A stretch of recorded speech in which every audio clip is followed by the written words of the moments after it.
ವಿಶ್ವ ಮಾದಕ ವಸ್ತುರಹಿತ ದಿನಾಚರಣೆ. ಯಲಬುರ್ಗಾ ತಾಲೂಕಿನಲ್ಲಿ ದುಶ್ಚಟ ಮುಕ್ತ ಸಮಾಜ ನಿರ್ಮಾಣ ನಮ್ಮೆಲ್ಲರ ಹೊಣೆ.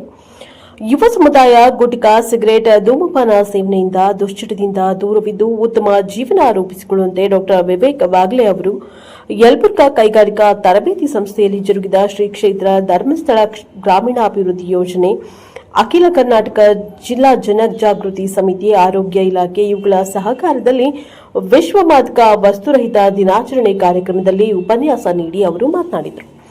ಬಳಿಕ ಐಟಿಐ ಸಂಸ್ಥೆಯ ಪ್ರಾಚಾರ್ಯ ವೀರಭದ್ರಪ್ಪ ಕಾಳ್ಗಿ ಅವರು ದೀಪ ಬೆಳಗಿಸಿ ಮಾತನಾಡಿ, ವಿವಿಧ ಚಟಗಳಿಗೆ ಅಂಟಿಕೊಳ್ಳದೆ ಉತ್ತಮರ ಸಂಘ ಮಾಡಿಕೊಂಡು ಸುಂದರ ಬದುಕು ನಿಮ್ಮದಾಗಿಸಿಕೊಳ್ಳಿ ಎಂದರು. ಮೋಜು ಮಸ್ತಿಗಾಗಿ ವಿದ್ಯಾರ್ಥಿಗಳು ಸಿಗರೇಟು, ಗುಟ್ಕಾ ಅತಿಯಾಗಿ ಸೇವನೆ ಮಾಡುತ್ತಾರೆ. ಇದರಲ್ಲಿ ಸಾಕಷ್ಟು ವಿಷವಿರುತ್ತದೆ. ಇದರ ಅರಿವು ಇದ್ರೂ ಸಹ ಸೇವನೆ ಮಾಡಿ ಇದರಿಂದ ಕ್ಯಾನ್ಸರ್ ರೋಗಕ್ಕೆ ತುತ್ತಾಗಿ ಜೀವನ ಪರ್ಯಂತರ ತೊಂದರೆ ಅನುಭವಿಸಿ ಸಾವನ್ನಪ್ಪುತ್ತಾರೆ.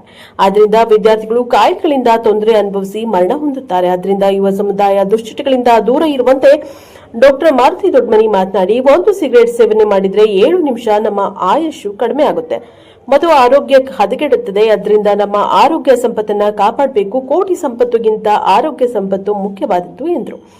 ಅಖಿಲ ಕರ್ನಾಟಕ ಜಿಲ್ಲಾ ಜನಜಾಗೃತಿ ಸಮಿತಿ ಸದಸ್ಯ ಶರಣಬಸಪ್ಪ ಧಾನಗೈ ಅವರು ಅಧ್ಯಕ್ಷತೆ ವಹಿಸಿ ಮಾತನಾಡಿದರು. ಈ ವೇಳೆ ಮೇಲ್ವಿಚಾರಕಿ ಕಾವ್ಯ, ಜ್ಞಾನ ವಿಕಾಸ ಸಮಿತಿಯ ಸಮನ್ವಯಾಧಿಕಾರಿ ರತ್ನ ಪಾಟೀಲ್, ಸೇವಾ ಪ್ರತಿನಿಧಿ ವಿಜಯಲಕ್ಷ್ಮಿ, ಒಕ್ಕೂಟದ ಅಧ್ಯಕ್ಷೆ ರತ್ನಮ್ಮ ತಳಕಲ್, ಆರೋಗ್ಯ ಇಲಾಖೆಯ ಕಾಳಪ್ಪ ಬಡಿಗೇರ, ಚಂದ್ರಶೇಖರ್ ನಾಯಕ್, ಶಂಕರ್ ಪುರಾಣಿಕ್ ಹಾಗೂ ಐಟಿಐ ಸಿಬ್ಬಂದಿಗಳಾದ ಮಂಜುನಾಥ ಮುರುಡಿ, ಚನ್ನಬಸಮ್ಮ ಹಿರೇಭಟ್ ಸೇರಿದಂತೆ ಇನ್ನಿತರರು ಭಾಗವಹಿಸಿದರು.